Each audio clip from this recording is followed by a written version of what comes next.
Bonjour Jean-Marc Barrier, Bonjour. merci d'avoir accepté cette petite interview. Tu as commencé à écrire quand? Quel âge? J'ai écrit sur le tard. Je me suis mis à écrire il y a 13 ans, en 2009. J'étais plutôt dans l'image avant, artiste d'image. Mais j'ai lu beaucoup de poésie. J'ai lu beaucoup de poèmes toute ma vie. Ça m'a à la fois consolé et exprimé une vitalité de la langue et donc de la vie. Et je suis tombé dedans. Quand je me suis mis à écrire, je suis vraiment tombé dedans. Ouais, et j'adore ça. Et premier poème, le premier recueil publié, c'était... Le premier recueil publié, c'était La Traversée. Il s'appelle La Traversée. C'est des photographies et des textes. Ça a été édité à Montpellier par les Sans Regards en 2011. Comment tu écris tes poèmes? Alors le poème pour moi c'est l'espace de la liberté, de la plus grande liberté. Donc j'adore rentrer dans cet espace où je suis un peu le dieu de mon poème, j'allais dire, et où je ne sais pas où je vais, je ne sais pas ce qui va venir. J'ai juste un peu une règle, c'est de rester au plus près de mon ressenti. Et je pense que l'invention de la langue vient quand on ne triche pas, quand on ne biaise pas avec son vrai ressenti. Voilà. Alors j'écris, c'est plutôt la vie qui me donne envie d'écrire. Donc je ne suis pas quelqu'un qui écrit tous les jours à heure fixe. C'est plutôt des choses que je vais vivre qui me remuent en bien ou en difficile, hein, et qui me donnent envie d'écrire. Et j'adore à ce moment-là voir les choses se transformer, des mots, des associations de mots venir, des traversées du cerveau, du cœur, et j'adore cet espace-là. Et les auteurs qui t'ont marqué? Alors je suis rentré dans la poésie par Rilke, Rainer Maria Rilke. Après il y a eu Octavio Paz, j'aime beaucoup Octavio Paz, Pablo Neruda aussi. Après il y a eu Claude Esteban, dont je me sens très proche. Les poètes portugais, j'adore la poésie portugaise parce qu'il y a à la fois des matières, du souffle, c'est assez lyrique, mais comme il y a beaucoup de matière, c'est enraciné dans le corps un peu, je trouve. Alors chez les Portugais, il y a Antonio Ramos Rosa, qui est vraiment celui dont je me sens le plus proche. Luisa Neto Jorge, j'adore cette poésie et j'ai fait un concert poétique avec les poèmes de Luisa Neto Jorge. Herberto Helder, Eugenio de Andrade, les poètes portugais, je me sens très proche d'eux. Qu'est-ce que tu penses de la poésie actuelle francophone? Ah, bonne question. C'est assez général, donc je ne peux pas trop répondre. Comme je suis directeur d'une collection, Fibre, aux éditions La Tête à l'envers, je reçois des textes. Alors, dans les textes que je reçois, il y a des textes où je sens qu'il y a quelqu'un qui est présent dedans. Et j'aime cette poésie où je sens une présence, en fait, quelqu'un qui me parle. Et je suis un peu gêné quand la forme est trop, comment dire, velléitaire. C'est-à-dire quand je sens qu'il y a une forme qui veut me dire « vous allez voir ce que vous allez voir », ça se met entre l'émotion et moi, et là je ne marche pas trop.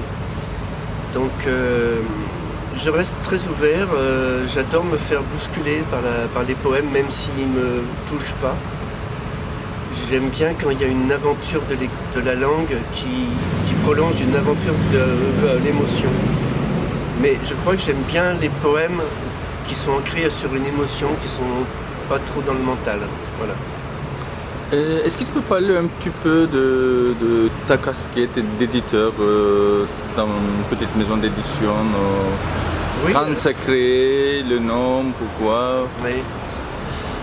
Alors, donc La Tête à l'envers, les éditions La Tête à l'envers m'a proposé de créer une collection. Et comme je suis à la fois artiste et auteur, j'ai créé une collection texte et images qui explore tous les rapports du texte et de l'image, c'est-à-dire un rapport caressant, en frottement, en choc, en contraste. Et le cœur de la collection, qui comprend maintenant 12 titres, c'est justement des poésies d'émotion où on sent une présence en fait. Alors j'ai imaginé un livret qui se déplie, qui devient comme une affiche, et il y a une image en couverture, une image au dos. avec une progression narrative souvent entre les deux images. Et il y a 3 temps, donc il y a le temps du texte, la force du texte qui tient tout seul, l'image qui vaut par elle-même, et le 3e temps, c'est ce qui se tisse entre le texte et puis l'image.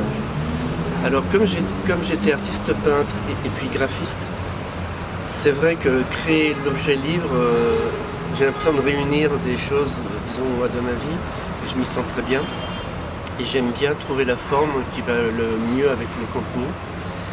Et puis il y a les éditions Floem qui ont publié 3 de mes livres et bientôt un 4e, avec qui on a une amitié de parti pris, j'allais dire éditoriale. Et avec eux c'est intéressant parce qu'ils m'ont demandé de refaire le look de tous leurs livres, donc ça c'est plutôt ma compétence graphique, mais comme j'aime les livres, je m'y sens très bien. Et puis je suis directeur de la collection Lumière écrite qui réunit texte et photographie. Et comment tu choisis, en tant qu'éditeur, les œuvres à publier? C'est par hasard ou c'est... Alors souvent c'est le texte qui est premier, que je choisis d'abord et après je vais chercher les images qui jouent bien avec. Et tout simplement c'est assez bête comme réponse, c'est les textes qui me touchent en fait, où je sens que ça me fait sentir le vivant, où j'ai l'impression que ce qui est dit avec d'autres mots que les miens correspond à un ressenti, donc c'est très subjectif quand même. Le critère quand même aussi pour moi, c'est qu'il faut qu'il y ait une invention de la langue, une sorte d'aventure de la langue, une mise en jeu un peu de la langue. Et j'aime bien les textes dont on ne fait pas le tour en une lecture, c'est-à-dire ceux où on a l'impression qu'on redécouvre un autre poème à chaque lecture. Ça j'aime beaucoup. Et c'est rare les auteurs qui arrivent à faire ça, mais ça existe et ça me plaît beaucoup. La traduction. La traduction, ça c'est super intéressant. J'adore discuter traduction. C'est sans fin et c'est très intéressant.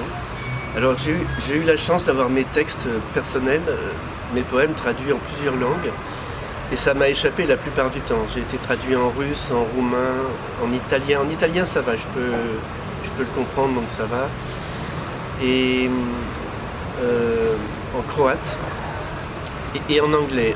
Alors avec l'anglais c'était intéressant parce que je maîtrise l'anglais et là il y avait des discussions avec les traducteurs qui sont passionnantes.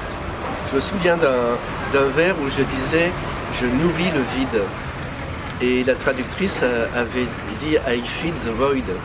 Et je lui dis, oui, mais c'est pas ça, parce que c'est pas que je le remplis, c'est que je le creuse, le vide. Et quand je dis je nourris le vide, c'est que je veux qu'il soit encore plus vide.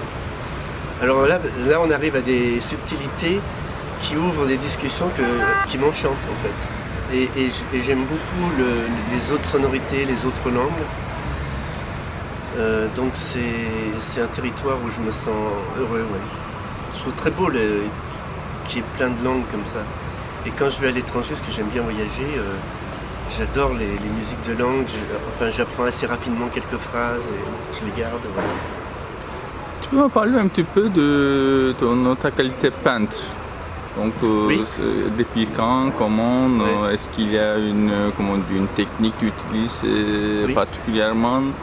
Alors quand j'étais jeune, j'ai fait Beaux-Arts à Lyon. Je faisais des peintures à l'huile, grand format, non figuratives. Un peu du Rothko avec des obliques, je ne sais pas comment dire. Et j'aimais beaucoup peindre. Et j'ai ensuite eu 6 enfants et j'ai dû arrêter de peindre pour avoir un revenu disons, régulier. Je suis devenu graphiste. Et la perte de la peinture, ça a été une perte terrible, intime, hein, très silencieuse, mais très forte. Et je me suis mis donc à la photographie à ce moment-là. Et j'ai fait beaucoup de photographies de peintures perdues. Et j'ai un livre paru chez Floem qui s'appelle La rue infinie, qui évoque ça. C'est-à-dire qu'en trouvant des peintures perdues dans les rues, ce que j'appelle des peintures perdues, c'est des sortes d'actes picturaux dans l'anonymat des villes, j'avais l'impression que je me relevais de la perte de la peinture un peu, en redonnant un statut à ces images qui allaient disparaître en fait. Et maintenant que je suis donc à la retraite depuis 6 ans, je me suis remis à peindre, donc je suis un jeune peintre qui recommence à zéro. Et au début j'ai fait quelques peintures à l'huile, Et la peinture à l'huile, c'est un acte avec de la réflexion, parce qu'il faut que ça sèche entre différentes étapes. Donc on pense à ce qu'on fait. Ça m'a bien plu, mais je crois que j'avais envie de spontanéité, de jaillissement, avec un corps présent. Et donc je suis parti dans l'encre. Je fais des encres non figuratives, grand format, assez sauvages. Et là, je retrouve dans la spontanéité quelque chose de vivant en moi. C'est presque une danse quand je les réalise. Et puis un jour, je me suis mis à broder ces encres. Et ce qui m'a beaucoup intéressé, c'est que sur la feuille de papier qui devient comme une peau, on a à la fois le geste qui échappe, l'enfant libre, et on a le temps méditatif de la broderie. Et là, c'est une aventure dans laquelle je suis en ce moment, parce que au début, la broderie suivait l'encre, et maintenant, elle s'affranchit, et j'explore des choses nouvelles. Donc c'est une aventure un peu sensuelle, j'allais dire, qui fait que dans une journée, il y a des moments où j'ai envie d'écrire et des moments où j'ai plutôt envie de peindre, et c'est deux langages qui pour moi se complètent un peu. Avant de passer, comme on dit, qualité photographe, j'aimerais bien savoir, pour me poser une question aux peintres. C'est quoi la différence entre dessin et peinture? Alors la peinture, comme je l'ai beaucoup pratiquée, j'allais dire c'est une pâte, la peinture, c'est une pâte, alors que le dessin c'est une ligne. Donc je suis peintre quand je m'affranchis de la forme et que le geste et la matière picturale avec ce que la brosse imprime sur la toile se met à exister presque plus que le sujet ou plus que la lumière que ça recrée. Par exemple, un peintre, il va peindre le vide entre la cruche et la pomme. Donc le vide est une matière en fait pour lui. Et là, il y a un moment où quand on peint beaucoup, on échappe à la prévisibilité des gestes, j'allais dire. Et il y a une sorte de matière peinture qui se met à exister, où on n'est plus dans le dessin du tout. Alors que dans le dessin, je pense qu'on a cette... Dans le dessin, on est dans quelque chose de plus essentiel et plus du domaine de la ligne, d'essentiel au sens où ça peut être noir et blanc. Alors dans le dessin aussi, le blanc existe autant que le noir. Et je pense que ceux qui sont arrivés à trouver leur langage artistique à eux, leurs obsessions visuelles et leur langage visuel, c'est ceux qui font toujours attention au vide autant qu'au plein. Et pour qui le vide est aussi important que le plein. Je vois, comme on dit, dans une dessin, les traits un peu plus précis que peinture. Et dans les peintures, je vois plutôt les taches. Ça veut dire jouer avec les taches et, comme on dit, arriver à une type de forme, sans aller jusqu'aux traits précis. C'est vrai, mais en même temps, moi par exemple, en ce moment, je fais des encres que je considère plus comme du dessin, et c'est plus proche de la tâche, et il n'y a pas de représentation, ou alors elle est symbolique. Donc ça peut être une façon de dire, oui. Et en tant que photographe? Oui. Alors ce qui m'a frappé, c'est que la photographie est assez proche de la peinture, donc le rapport au cadre. Parce qu'une peinture crée un espace par l'existence du cadre en fait. Alors même s'il y a des peintures qui nient le cadre et qu'on peut imaginer qu'elles se continuent all over comme on dit, en fait il y a quand même un cadre. Et donc ça m'a passionné de voir que mes photographies, qu'elles soient représentatives d'une situation humaine ou qu'elles soient très picturales,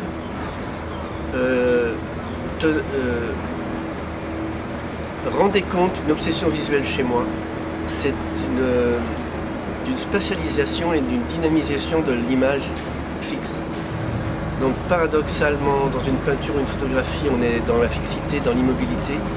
Mais moi, j'allais chercher une sorte de vortex dans les formes, de la plus petite au plus grande, qui faisait que l'image se mettait à avoir une profondeur et une tension dynamique. Et que du coup, elle venait jusqu'à moi, elle repartait, et que l'acte de voir devenait mobile, en quelque sorte. Donc ça m'a étonné parce que deux arts que je pensais assez séparés entre la peinture et la photographie, finalement, c'est mes mêmes obsessions visuelles qu'on trouvait deux champs pour jouer, en fait.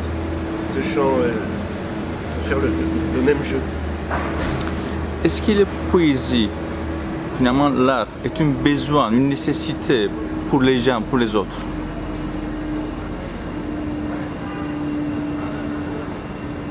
Pour les autres, je ne peux pas répondre pour eux, mais pour moi, oui, parce que...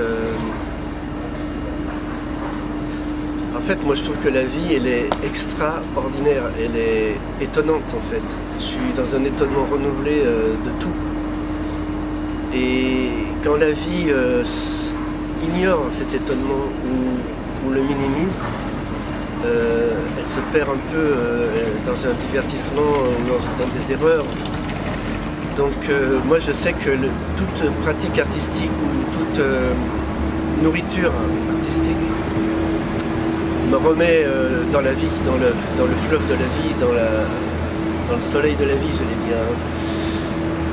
Donc moi j'ai 6 enfants par exemple. Alors, je les ai tous encouragés à avoir plutôt un métier artistique parce que j'y trouve tellement de bonheur et de sens que je pensais que pour eux ce serait bien.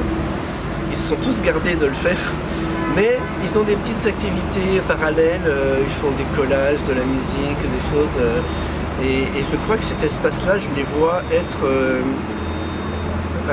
heureux au sens... en fait, ils s'incarnent dans cette activité. Donc tout ça me semble me dire que oui, c'est très, très important d'être soit nourri, soit créateur d'art, bien sûr. Et être père de famille, comment influence ta vie artiste? Ou comment ça a influencé, comment c'est inspiré peut-être? Alors, je suis très heureux d'être père, mais longtemps ça a signifié une grande frustration pour moi, c'est de ne pas pouvoir réaliser ma vie d'artiste peintre que je voulais faire. Donc ce qui a été un peu douloureux, par contre ça s'est transformé, c'est-à-dire que je me suis chargé beaucoup.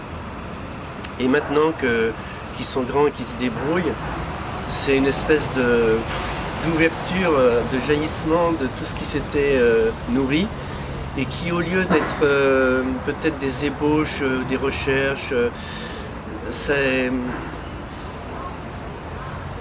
vraiment nourri de la vie. C'est pour ça que je dis que quand j'écris, il faut d'abord vivre pour écrire, j'allais dire. Il y a une phrase de Braque que j'aime beaucoup, il dit Georges Braque le peintre, hein, il dit « Celui qui ne méprise pas la peinture, qu'il craigne de faire une œuvre qui vaille mieux que lui ».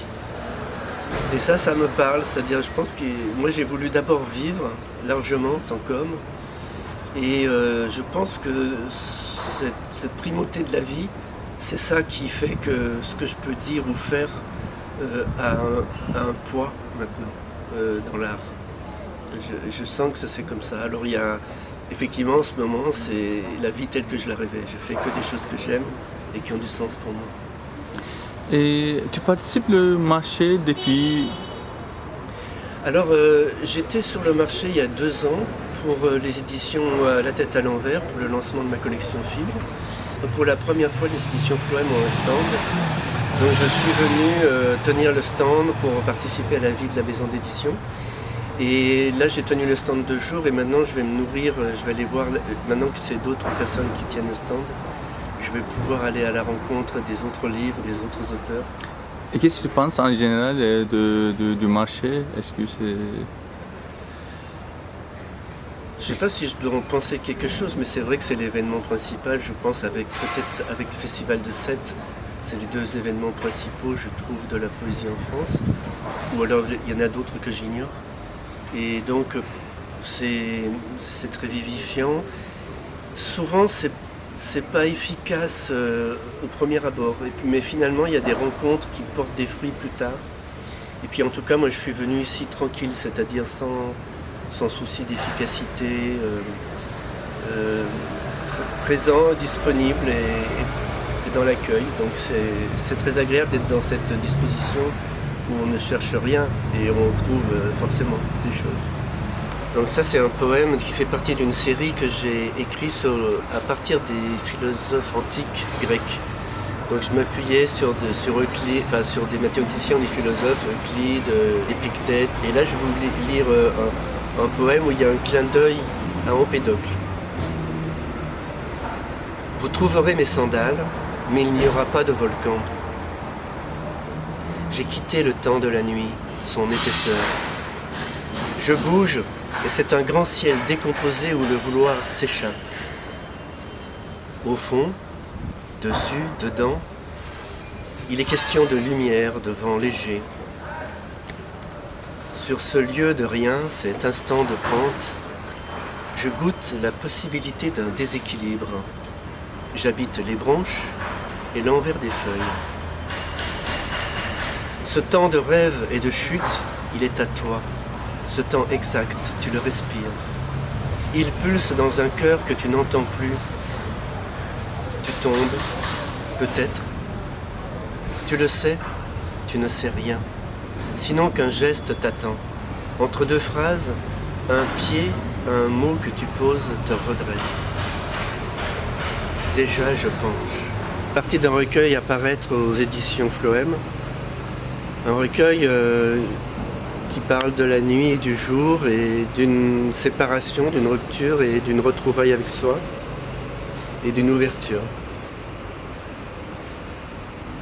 Coulée et crête, l'homme sur l'étroit du jour, son portrait qui le regarde, et combien disparaissent. L'homme, ses secousses, sa revenue, et la nuit périodique, sa marche aveugle, les lianes à sa portée. Il se perdra, il aimera sans retour, il marchera vers la mer, sa tête cherchera le froid.